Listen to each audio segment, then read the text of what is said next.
Let's call the meeting to order. 1, 2, 3, 4. We are missing Banks. Did he say anything to anyone? If not, we just figure he's late, but we'll start without him. Could we please stand, face the flag? In the room. As we say the pledge. I pledge allegiance to the flag of the United States of America and to the republic for which it stands, one nation, under God, indivisible, with liberty and justice for all. Still too close, Kurt. I'm sorry.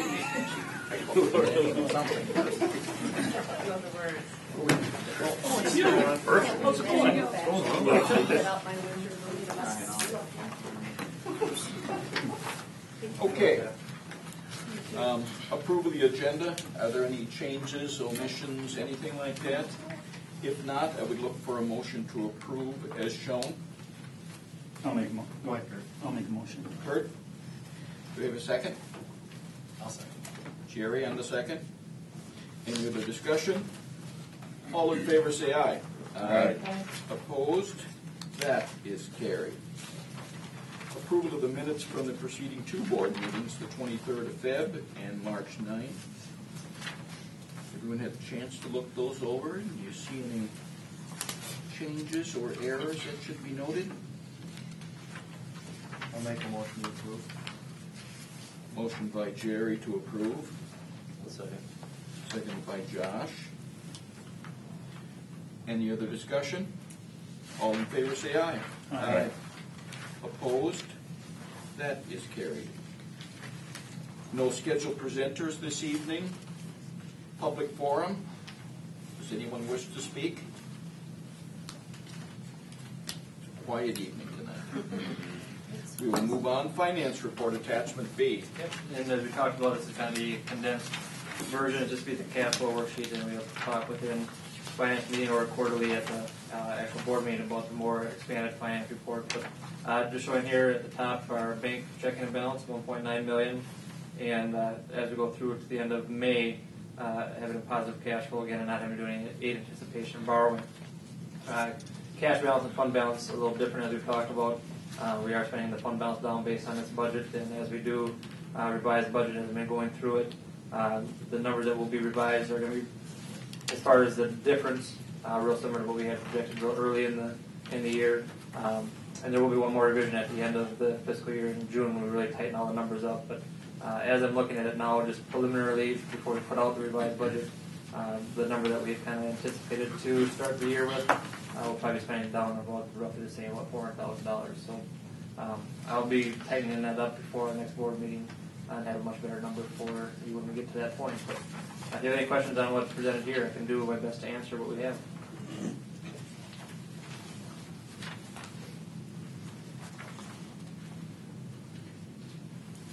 Anyone have any questions? We look for a motion to approve, if not? I'll make a motion to approve. Motion by Josh. I hear a second. I'll second. Second by Kurt. Any other discussion? Real quick, what? Yep. 39,000 Dakota County. What is that for? Dakota County is the beach property taxes. We have a portion of our districts in Dakota County. Voodoo County is the bulk of our levy money. Okay, anyone else? All in favor of the approval of the finance report, say aye. Aye. Opposed? Carried. No old business. Under new business, we have the attachments listed. If anyone wishes to single anything out on the consent agenda, we certainly can do that. All I'm passing out to you here is the personnel items. That wasn't in your attachments, so I just want to make sure you have that. One item I would like to point out on, we do have a resignation in the kitchen. We will look at maybe not replacing that next year. Jake and I are still working on some numbers to come back to you with that final reductions. We've worked on some things with the kitchen. I think Wendy has a really good plan to not replace that position, especially with us. Next year we won't be catering. or supplying food for Mosquito or for Riverside. So just kind of an opportunity here, so we may not replace that position. But we'll have those final numbers too later. Make a motion to approve the consent agenda. Motion by Brenda, I'll second. seconded by Jerry. Other discussion? All in favor, say aye. Aye.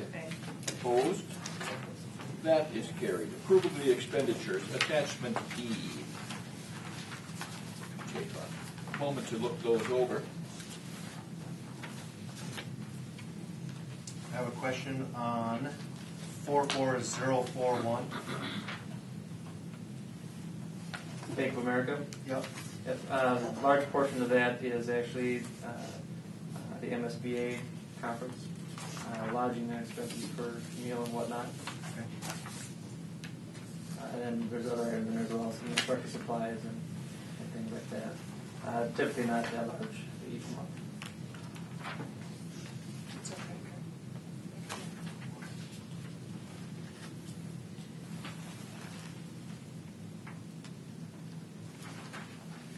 I just have to ask about this one. But I know it's good. Three.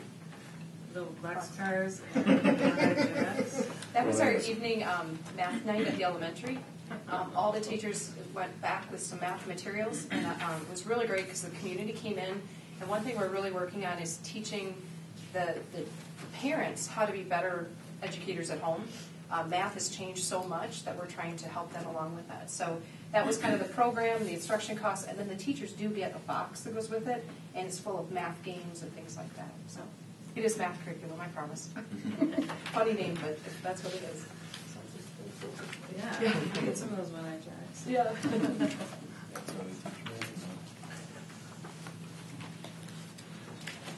Anyone else? 44091, made of van repair. Yeah, we had a van did get into a minor mishap.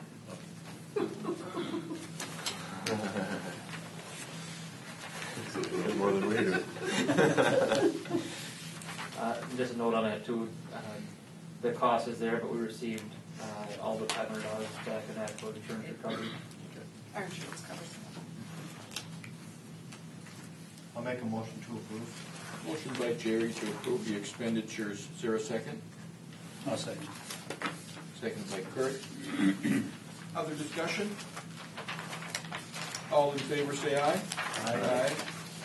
Opposed? That is carried.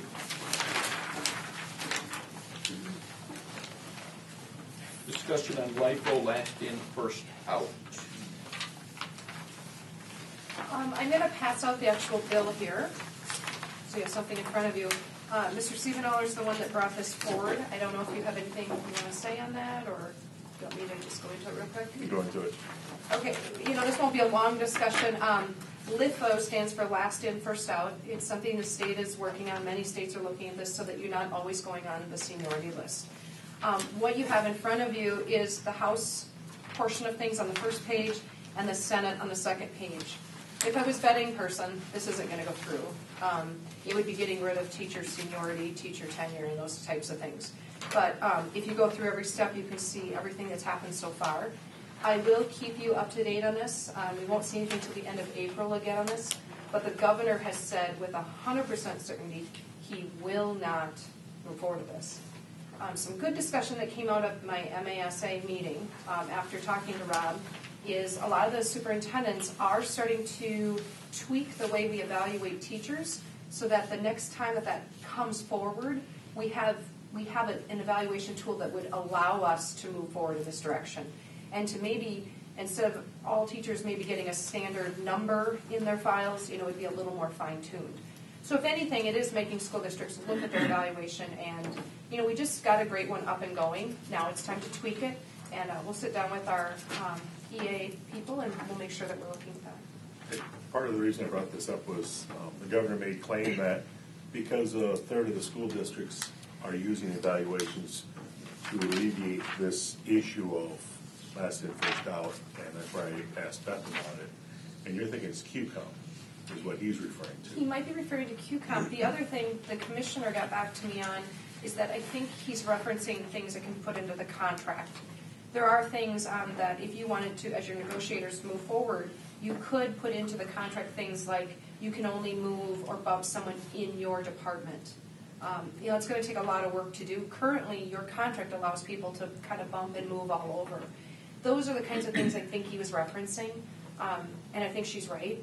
So that's something to think about next time you guys go into negotiations. If you want people to not be able to bump way outside of their teaching area, or something maybe they haven't taught in a long time, you would have those rights, but you would have to negotiate that. So I think it's a mixture of QComp and current contracts. But nothing that would relate to teacher performance. No, I couldn't find anything, and the commissioner didn't know what we were referencing either. Is this one of those bills that I'm reading about where the tenure is like a third of the total component? Mm-hmm. It isn't the driving force, but what they're trying to do is say, yes, teacher experience means something, and also your scores or your eval. Right, but talking with the principals, we're not really evaluating our teachers to support that. If this were to pass, we couldn't actually implement it We couldn't use our quickly. current tool. So if we were to change the reviews now, let's say in 3 or 4 years this does pass, we could have 3 or 4 years of data. So if there came a round of cuts, we could use it already, the evaluations are already in place. So that's really what I was looking at, is to try and get the evaluations put in place now, for maybe they will come in one day where we can use them. Who's been our rep on that? Has that been you, Kurt, on For- teacher evaluation? Who was it? Was that you? That was the principal, I thought. Okay.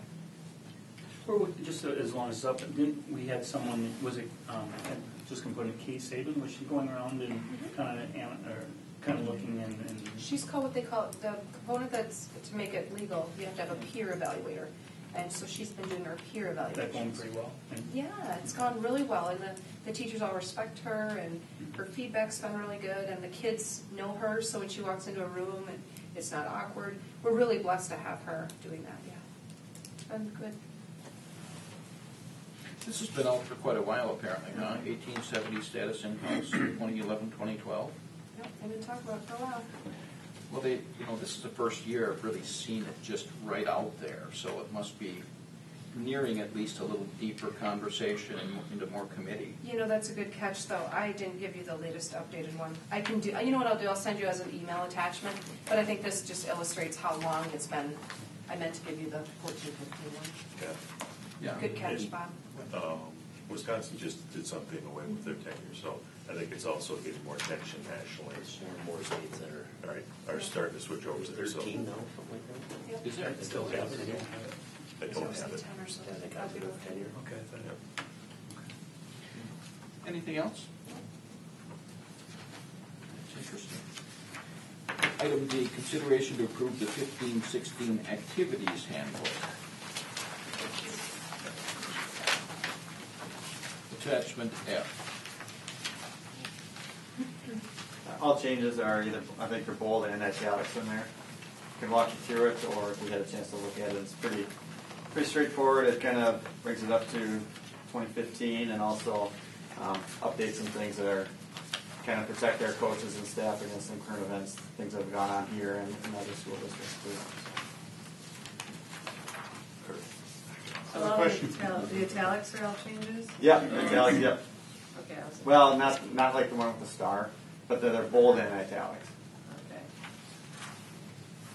Bold and I know there's one strikeout, but On number 26, Josh.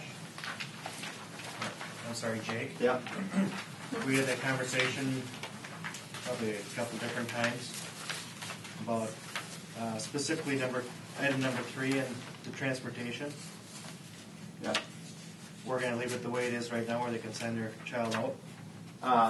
Yeah, I think we have to. So many parents do that, especially at the junior high level. We're just going to clean it up and make sure that that we're doing it right. So then my next question then would be, what are we going to do different? So what coaches do, if a student wants to go home with their parent, the parent has to sign them out, and only the parent can do it. And I think what your issue is in making sure those kids get back on the bus. So now the coaches, we're requiring those coaches to take a roll call when they get back on the bus, make sure they have all their kids. So then is there a procedure with the coaches if another one gets missed that there's going to be disciplinary action or? Yeah, absolutely. Okay, I just want to make sure there's, Yeah. Question on it's happened a couple times, not just once. coaches, is it the coach's option to allow? So if a parent were to come say, I'd like to send out, Johnny or Susie, can the coach say, no, we're not doing that? Or is it the parents that come override the coach? Well, I think it's since we say that they're required to ride the mode of transportation, a parent may sign them out. I think if the parent ultimately has that choice then. Okay, Since it's so they can override the coach? Yeah. Okay, just checking. Where are the bold items that you discussed? Um, I'm not seeing. I can walk you through it here. So under number 1, underneath the Roman numerals there, it says playtime cannot be discussed. Then it's italics. It says the proper chain of command, which is outlined above, is not followed. So that's new. Text messages was added into that for forms of communication. And then it talks about what the offenses are and what the penalty will be. So we added text messages to just include all communication. Then number 6, philosophies. Junior high says each athlete is provided with equal opportunity for playing time. It used to say each athlete has equal playing time. We said equal opportunity means that as long as they follow those team rules and are going to practice, then playing time, they have equal opportunity for equal playing time. And that's what most coaches have actually been following.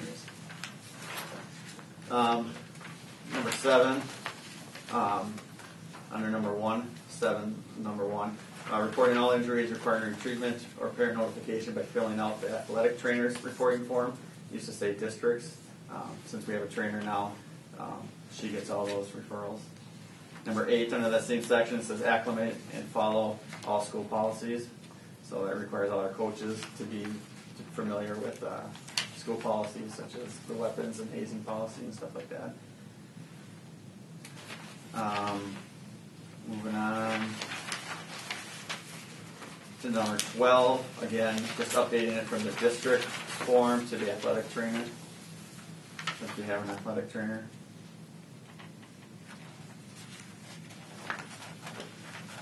Going to number 3 on the bottom of that page, it goes onto page 19. Under A, added soccer, since we now have soccer and trap shooting. And then in the last sentence there, it says when a student becomes ineligible, he or she cannot compete in games, contests, or performances, but then added is encouraged to practice.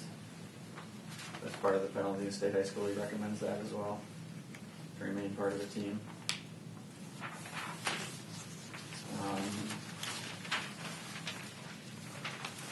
And we don't have anything new until page 22. At the very top there, it says coaches are not permitted to issue rewards or incentives to any student athlete in an effort to gain a higher off-season attendance. This is to protect us against what's went on in Lake Stewartville and some other school districts. Number 34 on the last page. No coach may hold practices or require student athletes to volunteer at camps, clinics, or tournaments on Sundays outside of the summer waiver period. Again, to protect against what has gone on in other school districts. Were those changes what the MSBA or the Athletic Association recommended? Yeah, it's pretty gray in the state high school league, but the allegations are brought upon a coach and down in Stewartville. One of the allegations was requiring student athletes to help at a camp or a clinic on a Sunday. So. Now with us having adapted, do they follow this handbook, or is there the Goodhue County Ed District handbook for those I think there'll be athletes? one. I think they follow the Goodhue. I haven't seen it Probably the yet. Goodhue High School. Do you know, Sharon, if they're going to have I their think own? it's Goodhue High School. Okay, so they're under the umbrella of Goodhue's handbook? Yeah. Got it. Goodhue School District, Goodhue District. Goodhue School District, they're the post Yeah. site. Okay. I got a question with this, Jake, and that is when we look at what is the involvement of the district versus, let's say, the parents, where sometimes you'll see, okay, we're gonna have a tournament, and then parents will buy all the stuff for refreshments, donuts, muffins, they're gonna be on the bus ride on the way down, and at what point do we regulate what parents do for the team without representation or consideration from the coaches?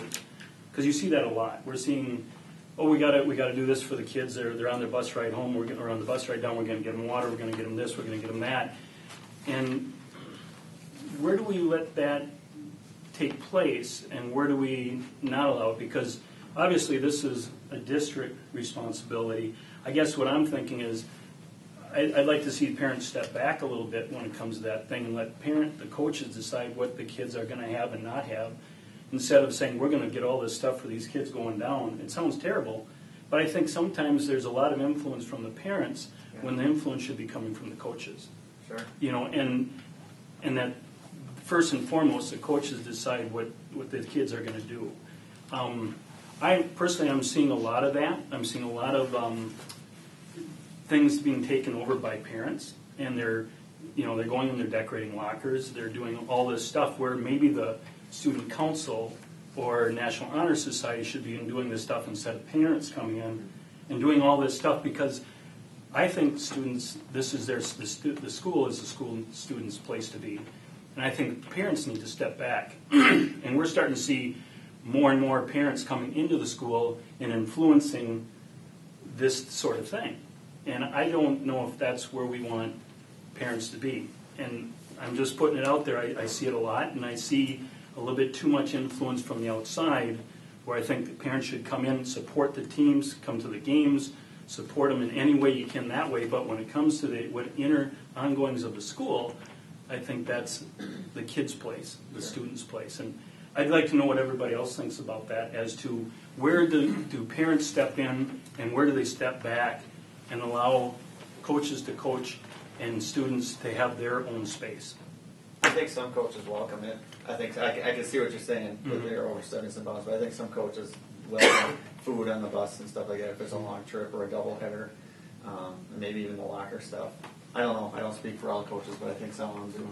I think it's good, and I also think there's people out there that are going to say, hey, I feel like I have to contribute to the food on the bus if my child's going to eat food on the bus now. Yeah. And good or bad, does it make it, you can't eat the food because I haven't given any food. Yeah. I haven't done anything. So now you've just set precedence again for these people that say, when you go on the bus, don't eat anything, even though there's food offered. I didn't buy anything.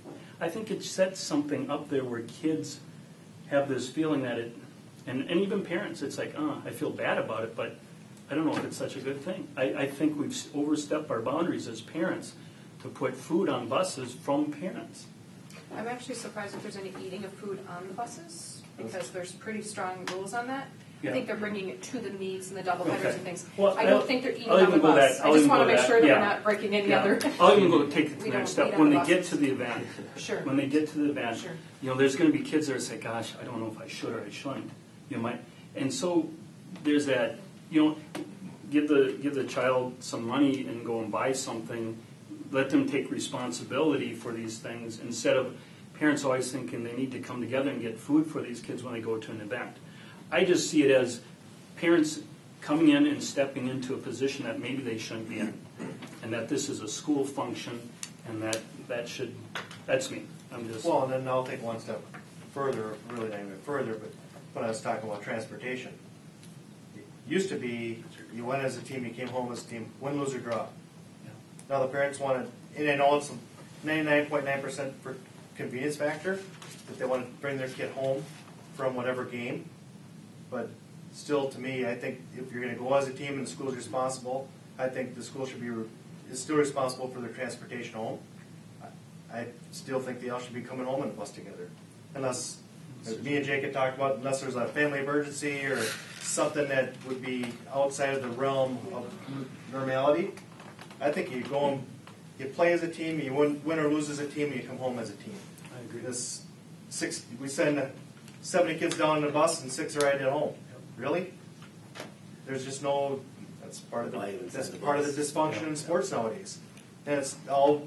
And 95% of it is all because of the parents. I think Making we're- it dysfunctional. I think we're just stepping in as parents too much into a district-sponsored event, and it's going to continue to be that way unless we start saying, no, this is a school event, this is a district event. Coaches are responsible for the kids going down, they're responsible for the kids coming back. There may be exceptions to the rule, Right. but I think there's too much influence. I think it's going that direction, and that's what I'm a little concerned about. Minnesota State High School, we will tell you that sports are becoming wrecked. And that's not the only reason why. There's several reasons that they're being wrecked, but that is one of them. Parents have too much influence. They want to try to relive in their sports, their high school sports through their kids. And it's unrealistic. And parents are unrealistic thinking their kids are going to go anywhere after high school. We don't allow food on the bus, huh? I'm coming in real late. So, Allergies. in the day, kids would come in, and wrestlers, I always use them because they haven't eaten since 2 in the afternoon, and by 10 they're starving. And so we don't allow a cooler to come on the bus. No, the kids, like Anna goes to track, they bring their own lunch. It's just they eat it at the meet. They're really not supposed to eat it on the bus. I know soccer, they would always pack a little lunch when we went down with you guys. That's bus driver discretion, though. It is, and it has to be nut free, I know that for sure. But we don't allow big coolers and, do you as a coach, do you guys do, you do? It's Sorry. driver discretion. Example. They eat No, food. I guess my thoughts are, what process should we put in place? Because that's really where it's gonna go. Yeah. Do you put a process in place as the coaches overrule the parents and say, the coaches say, no, you're writing down and writing back as a team and they have the final say, unless in the policy there's an emergency? Well, Do we that's- write down that the coaches have to approve not only the food, because they know who their players are and what kind of allergies they've got, but when and where and what kinds of food to go? I don't know. Girls basketball, they did that. They had in their preseason meeting, it said right in the rules of, go down as a team, come home as a team. I love it. That's all there, and there was no question. No question. And we Yep. should be, and this is a good time to bring us up, being we're looking at the policy to approve tonight. I mean, do we just make it a policy? That was, I don't know. that was Gundy. He said, this is the way we're gonna do it. I think if we start managing this thing in so deeply, then where are we gonna stop? I mean, right now, we're talking food and maybe something else, and riding home, and before long, it's, we're just gonna legislate ourselves out. I understand the parent thing, because certainly that comes up at the high school league all the time, but, I think each occurrence probably has its own discussion, but I think if we make a policy, I think we're just micromanaging on a personal level. Right, and I don't know if we could just, Jake could maybe suggest to the coaches, hey, let's try to, limit the riding home with parents. Prefer the buses going down, we have the team come back. I say that, at our meetings, sports meetings, 3 times a year, and I say that in front of everybody. Please ride the bus, but if you need to sign out to go home with your parents, please make sure you follow this process. So it's mostly at the junior high level. Kids don't want to be out late and have homework to do. So Can we I think charge that's the big reason why.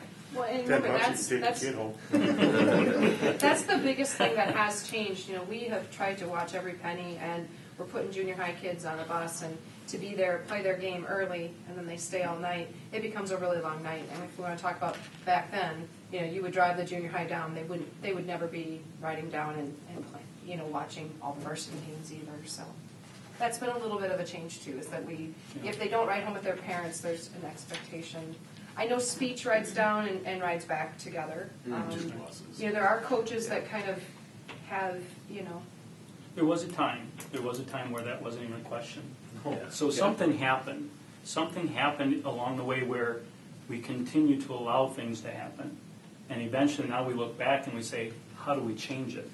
Well, it's too late. And this will continue, I believe. Yeah. And then we're going to have some real issues until we maybe somehow or another have a say in some way as a district and how are we going to manage this a little bit better. I just see things going in a direction where I see sports being very, very controlled by different groups, and it will continue to go that direction. So, Would it work to put a policy together for the board to review?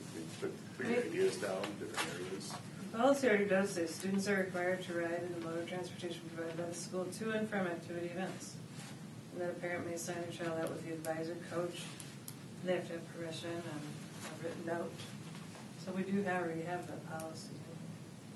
But it's the italicized they're trying to add, saying it's, okay for the parent to bring. You know, in the old days, you're absolutely right, we rode back and forth, that was a given. But there was also those cases, like if we're going down to Zumbrota and we're driving by Siebenaller's house, it makes a lot of sense for Siebenaller to take his own kid home rather than follow that bus another 9 miles north and then bring them back. I mean, this is practical to me. Well, that makes sense if I just dropped the kid off at my house. Yeah. That never happened either. Is it building team building?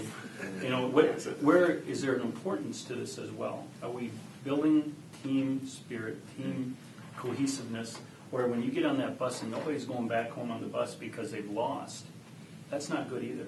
Well, this says it has to be signed prior to the event, which I think is a good policy too. It can't just happen at the game all of a sudden. Oh, it does. It happens all the time at the game. That's how it Well, does. the Game's policy over. says it must be approved prior to the event. So we start sticking to that. Yeah, that isn't the real, Well, yeah. Mr. Brewer, what do you That's think what about it this? says in If it's a different adult, that's a different. It happens Oh, like like if it's grandpa sometimes in and grandma. speech, but not as much. Oh, as that's these another activities that adult. I'm Yeah. Another adult? Yeah. We should I make think the policy I think for parents, too. you should build that team unity. That should be there.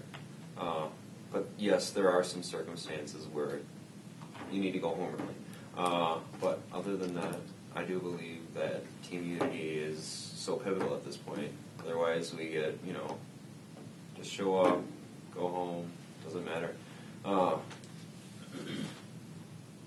Having unity before the season, during the season, after the season, that's what it's all about.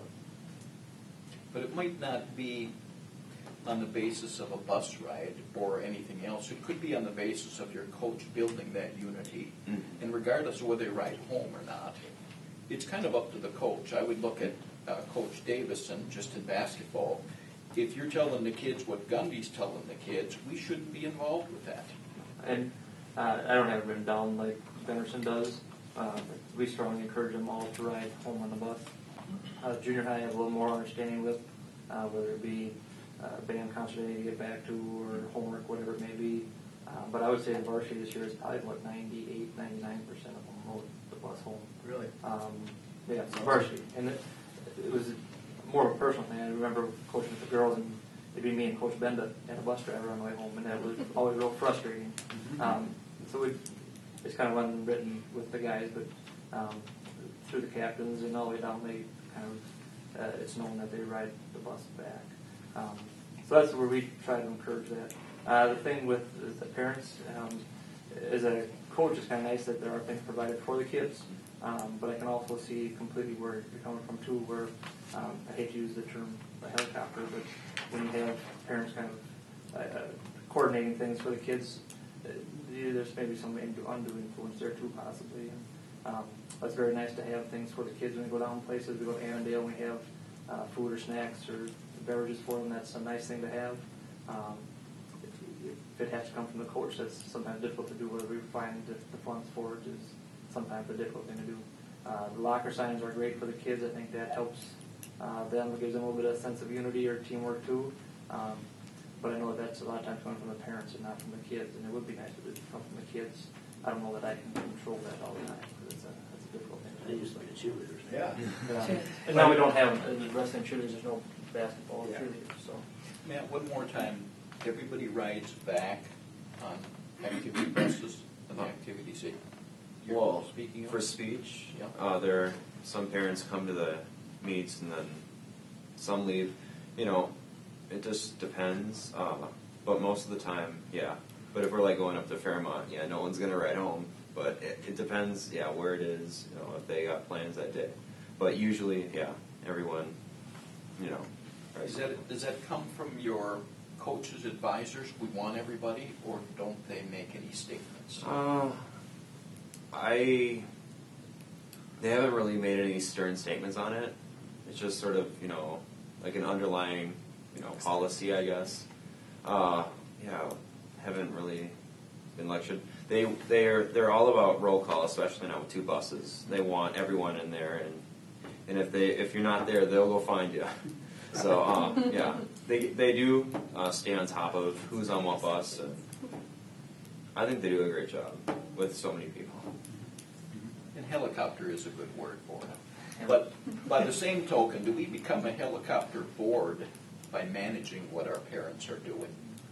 You know, I think it's incumbent on Coach Davison to take care of any parents that he deems stepping over the line, and if he can't be helped by that, I think he goes to the AD. That's my personal look.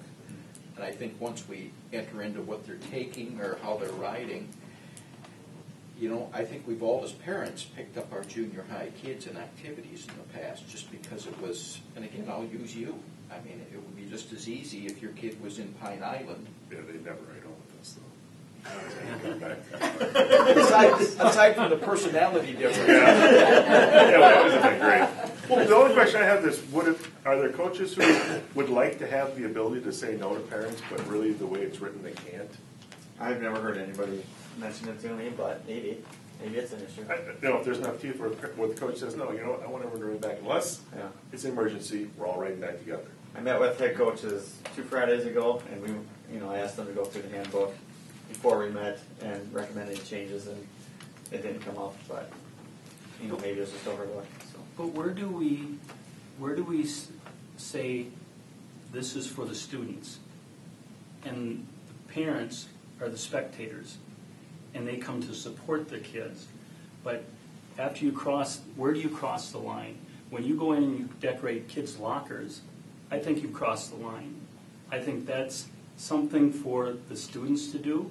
I think that's to show support for your own teammates. I don't think it's a parent's responsibility to come into a school and decorate their lockers. Lockers are legit. And personally, if my mother came and decorated my locker, I think I'd be a little embarrassed. I'd love them to death, but Mom, Dad, that's not your place. Your place is there. You're watching my team. You're watching us as a team. I'm doing this. This is for us. You crossed the line.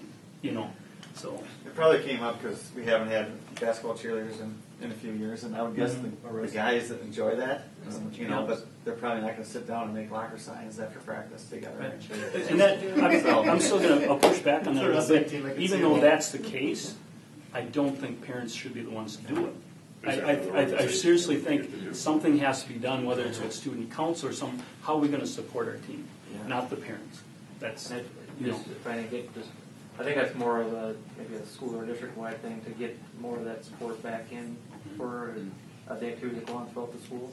I don't know that a lot of people would have known that we were involved in playoffs until we won a basketball game or that we were going through things. So, and not necessarily has to be like a pet fest, but just more awareness of what's going on throughout the school and activities and having kids support more. And I think, and again, that's probably, I hate to use that term again, helicopter, but I think some kids are so used to having their parents do it for them that they don't know how to do it for themselves. Crash of society. Mom and Dad will do it for them. I certainly agree with you on that. I certainly agree with you on that point.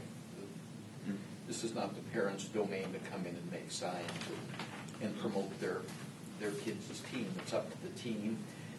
Some of this gets taken care of by booster clubs, I guess, the individual booster clubs, I would guess. But that's parents too. But, yeah. Well, can we have Mr. Berg go back to student council and see if they can somehow muster support for the next seasons and integrate it into the... I'm not in student council. I'm in NHS. I can ask them, but And I could go to the student council as well. I worry that I think your topic is great and I think it adds a lot, but I don't think it belongs in a handbook either necessarily. no, I don't think we can put it, so I think the discussion tonight is mostly about the handbook, but your idea, taking that back, I can certainly talk to those advisors too. I think that's a great idea, building that school spirit. I know if Tim was here, he would say, it's one of the things we're really working on is school spirit and those type of things. So let's move forward on that. I think it's good discussion. I get nervous about putting that in a handbook. Yeah. I think, I think it's good discussion, and I think we should move forward with that. I'll make sure I share it with Tim for sure, but I think the handbook is what you need to make sure you look at tonight.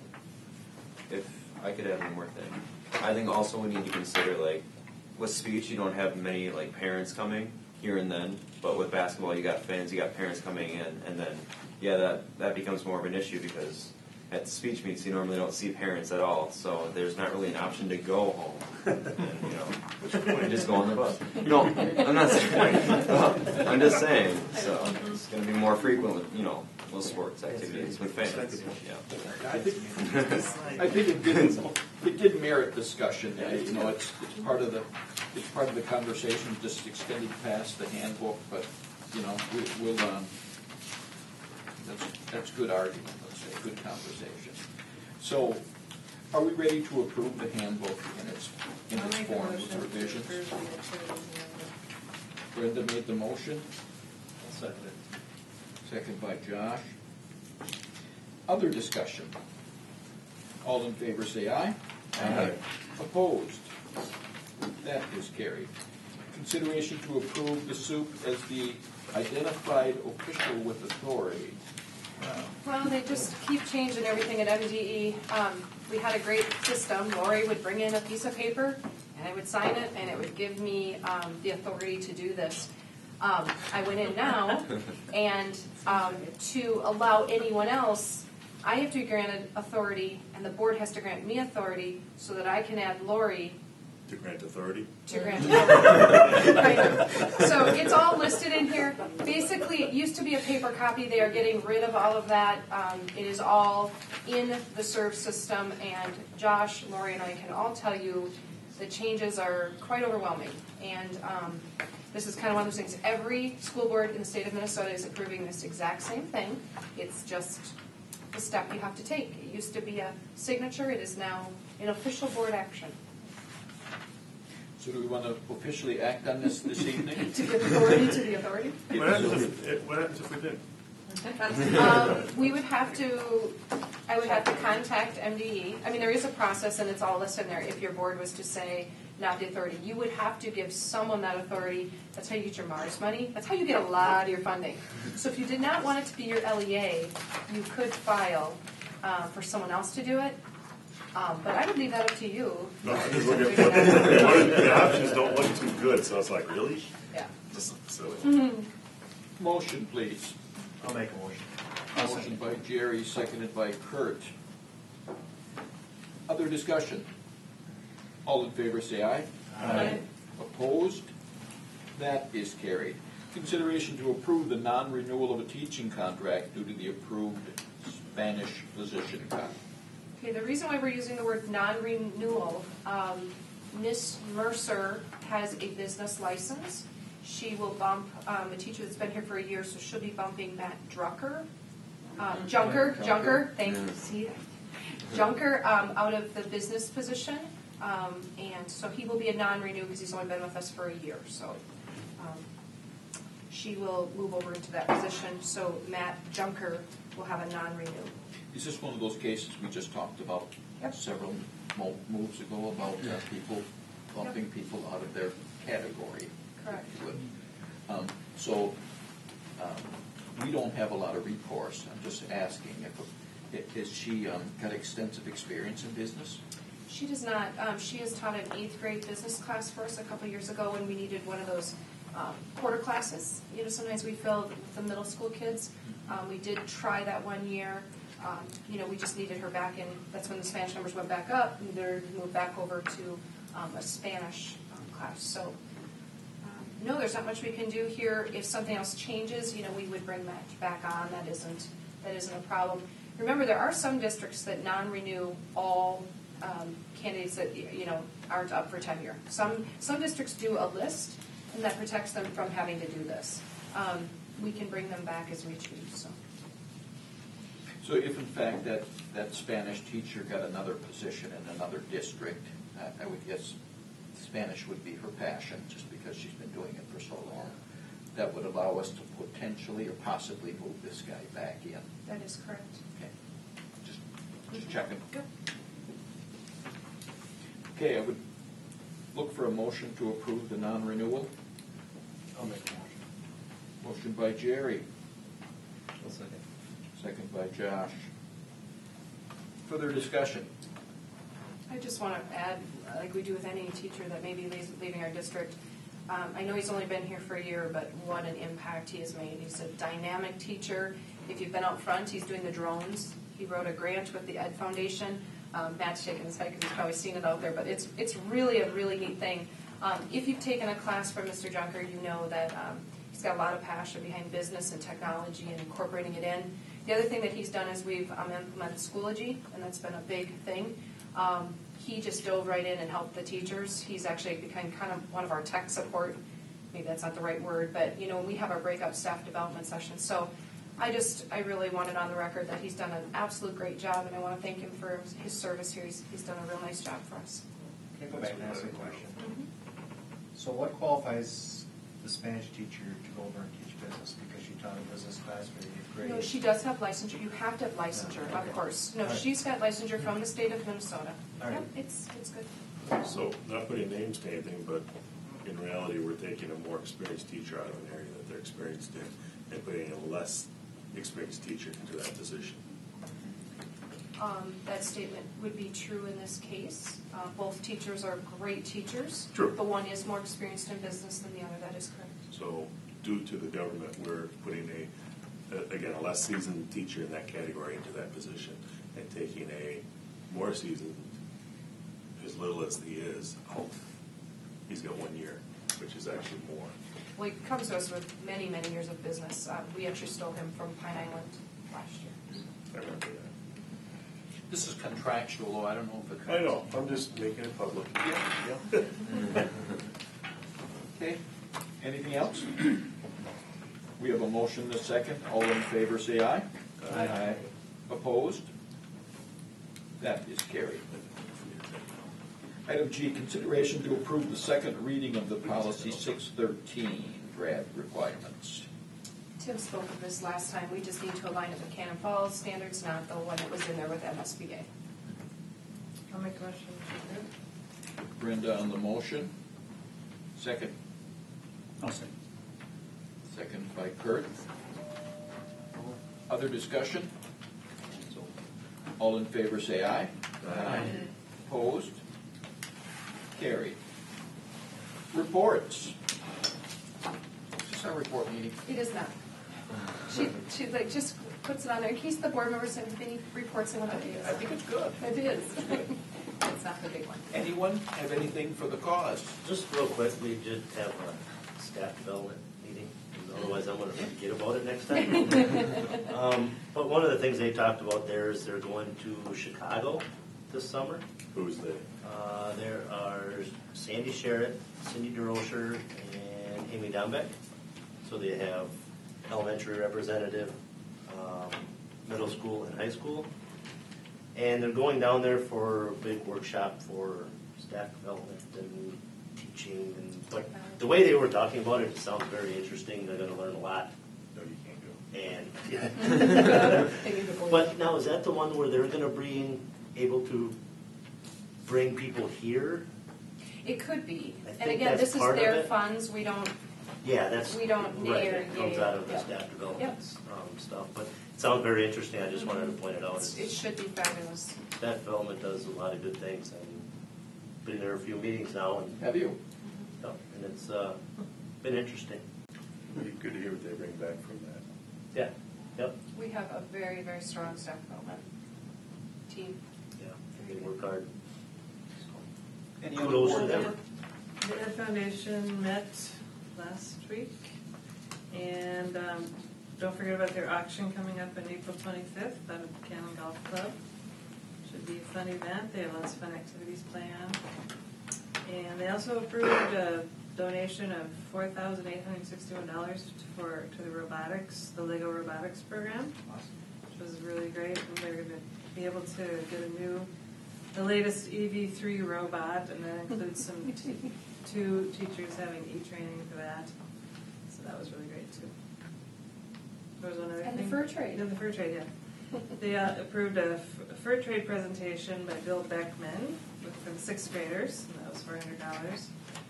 So that's something they've done every year, I think, but he comes in costume and gives a really authentic kind of presentation, so the kids enjoyed that a lot. really like to thank Brenda for going to those meetings. It has been so impactful to have a board rep there. It means a lot to them, and you come at 7 a.m. ready to go, so it means a lot to them. Thank you for attending those meetings. It's just like one of those rendezvous when they come in costume, 17, 1800. Yeah, he does the period costuming and it's very They had it hands-on, set he up. brings in all kinds of I had it set up at artifacts. the elementary school a number of years ago when they had a camp, I think, there for way cool there. Anyone else? Matt, do you have anything for us? Yeah. Good. All right. Due to the very unexpected snow day today, the AP exam registration the deadline has been moved to Thursday instead of today. So for those AP exam finals, still got time to register. The HBL Jazz Fest will be held in the auditorium this Friday. End of third quarter is this Friday as well. Everything's coming to a close for third quarter. There will be a spring break from March 30th to April 3rd. Yeah, I got to stay for my speech, and then I can just fly off to Florida. Spring sports practices are in full swing now, but I don't believe they will be going outside for a while. And speech, they're done with the regular season meets, and now we're hosting, we have a bi-subsection, we have one subsection, and then another school has another. So we're hosting that this weekend, and the top 6 move on to sections. And then there you got 12 people there, you got to beat out 6 to make the finals for sections, and then top 3 go to state, and there's 8. It's just a lot, but we're getting down to the nitty-gritty for speech. That's about it. Well, good luck to you. Thank you. All prom. Oh, that's so bad. They had more. Yeah. I think you're thinking more. Yeah. They had More. that last week. Yeah, more happened. Well, man. Yeah, it's Hugs Rentals are happening soon. Okay, I'm not going. upcoming meeting, April 13th, and among the items on here would be the consideration to approve the revised budget, to approve part-time teacher program requests, the logo update in United Way, and United Way packing for the weekend food program presentation. On that Baumler logo, that we handed that to Ryan Foster through student council, maybe? It would be, I would certainly like to see our rep here be actively involved with that, and at least the conversation. So who would he contact? Who's carrying the ball for that after Ryan left? Well, since I'm going to be talking to student council advisors on the other topic, why don't I go ahead and add that too? Talk to them about maybe getting the school spirit and kind of that back with them, and then I'll get the information over to you. Is that okay, Matt? Okay. Okay. Good. Thank you. So if there's anyone else that has anything for the agenda next, why don't you contact Lori or Beth, and we can see if we can get it on for the upcoming agenda. Anything else for the cause? I would look for a motion to adjourn. I make a motion. A second. You know, Brenda, I put you in that first seat. I should not have done that first. Motion by Josh, seconded by Brenda to adjourn. All in favor, say aye. Aye. Opposed? We are finished.